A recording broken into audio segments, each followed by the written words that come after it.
महाविष्णवे नमः मधुसूदनाय नमः त्रिविक्रमाय नमः वामनाय नमः। ఒకసారి భూమికి నమస్కారం చేయండి। మేరవృష్ట ఋషి పూర్వోదయదాది గాయత్రి చంద్ర ప్రాణాయామి వినియోగః మగవోజ్యోతిక సోమృతం బ్రహ్మభూర్భువస్వరం। అక్షరాలు పుష్పాన్ని తీసుకోండి చేతిలో।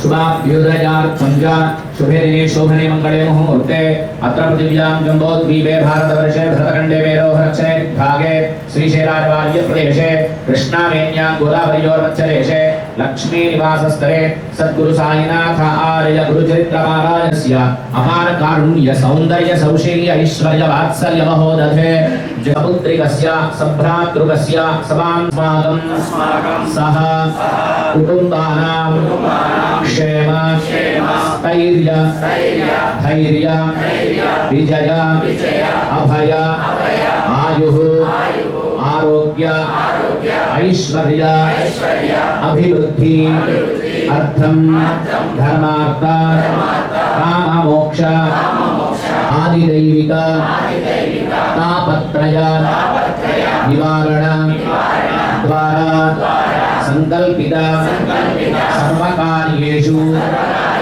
सर्वविध समस्त दोष निवारण सिद्ध्यर्थं गृहे कल्याण परंपरा प्राप्त्यर्थं सर्व आपद निवृत्ति सर्व अभीष्ट फल प्राप्ति द्वारा सर्व कलशाన్ని పెట్టుకోండి। तस्योपरि कलशं निधाय कलशं పైన చేయి పెట్టండి। ओम कलशस्य मुखे विष्णुकण्ठे दशमाश्रितः मूले रत्नस्थितो ब्रह्मा मध्ये पసుపు కుంకుమ పెట్టండి। कलशस्थित वरुणाय नमः पूर्वे ऋग्वेदाय नमः दक्षिणे अपां पतये वरुणाय नमः। कलशस्थित वरुणाय नमः।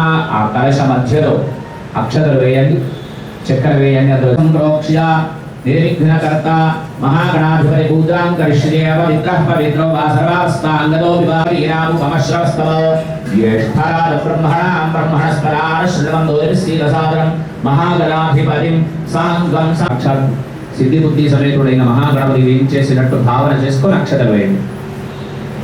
గజాననం భూతగణాధిసేవితం కవిత్తజంబూ పరసారలాగా ఒక పుష్పాన్ని వేయండి। గం గణపతయే నమః ఆసనార్థే పుష్పం సమర్పయామి। ఉద్ధరణితో నీళ్లను చూయించి ప్లేట్లో వదలండి 3 సార్లు। మనసులో గం గణపతయే నమః। పాదాల విద్యలో పాద్యం సమర్పయామి గం గణపతయే నమః। అందరి పక్షాన పంచామృతాలతో ఇక్కడ వినాయకుడికి అభిషేకం జరుగుతుంది। నమస్కారం చేయండి। ऊर्जये नमः एकदन्तेन पंचामृतेन स्तवयामि पंचसत्कारणमच्युतम् आविर्भूतं च सृष्ट्यादो प्रकृतेः पुरुषात्परं देवन्ध्यन्दाद विघ्ननाशने शिवसुराज श्रीकर्णमूर्तये नमः। अभिषेकस्नानं समर्पया आचमनीयं समर्पयामि। जटाधरं पाण्डुरङ्गं शूलहस्तं कृपानिधिं सर्वरोगहरं देवं दत्तात्रेयमहं भजे।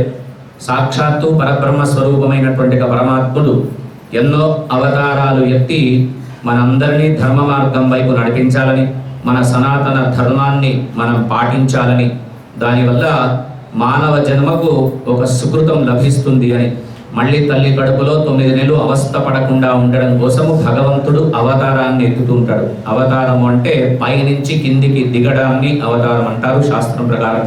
అటువంటి అవతారాలలో గొప్పనైనటువంటి అవతారం సాక్షాత్తు శ్రీమన్నారాయణమూర్తి పూర్తి అంశతో ముగ్గురు కలిసి బ్రహ్మ విష్ణు మహేశ్వరాత్మకమైనటువంటి అవతారాన్ని ఎత్తిన అవతారమే దత్తాత్రేయ స్వామి వారి అవతారం।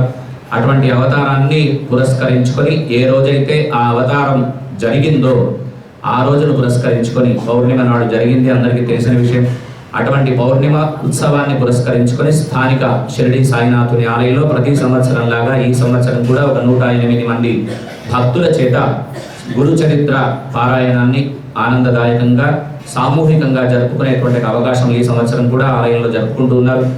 జరుపుకున్న వారికి, జరిపిస్తున్న వారికి, చూసిన వారికి, చూపించిన వారికి అందరికీ కూడా దత్తాత్రేయ స్వామి వారి యొక్క పరిపూర్ణ అనుగ్రహం చేత సద్బుద్ధి కలిగి అధర్మమైన మార్గాన్ని విడిచి సన్మార్గంలో పరమాత్మ మన అందరినీ నడిపించాలని, అంతేకాకుండా పారాయణం చేసేటువంటి భక్తులందరికీ ఇక్కడే స్వామి ప్రసాదంగా అన్నదానాన్ని కూడా ఏర్పాటు చేసినారు। భోజనాన్ని అన్నదానం అనే కంటే అన్న ప్రసాదం ఏర్పాటు చేసినారు। ఆ ప్రసాదంలో అందరూ కూడా పాల్గొని స్వామి కృపకు పాత్రలు కావాల్సిందిగా పౌర్ణమి రోజు స్వామికి పంచామృత అభిషేకం ఇక్కడ ఉండేటువంటి పంచలోహాలతో చేసిన ఉత్సవాలకి పంచామృత అభిషేకం జరుగుతుంది కనుక ఆ పౌర్ణిమ రోజు స్వామి ప్రసాదంగా అన్న ప్రసాదాన్ని ఏర్పాటు చేస్తారు కనుక భక్తులంతా మేము ఈ అవకాశాన్ని సద్వినియోగపరచుకొని స్వామి యొక్క ప్రసాదాన్ని తీసుకోవాల్సిందిగా పేరు పేరున గ్రామ ప్రజలకి చుట్టూ ఉండేటువంటి ప్రజలందరినీ సాయినాథుని యొక్క సేవా సమితి వారు ఆహ్వానిస్తున్నారు.